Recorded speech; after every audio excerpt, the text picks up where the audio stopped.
విన్నవించెను.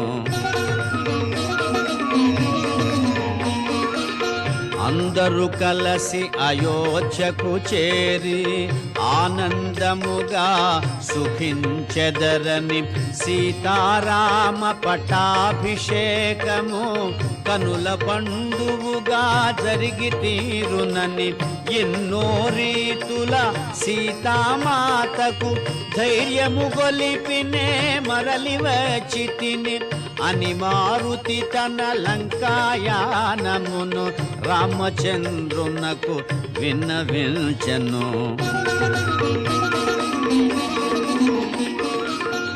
ఆనందముతో అశ్రులు జారగా సీతామాత నన్ను దీవించగా పదముల వ్రాలినే పయనమైతిని పదములు రాకనే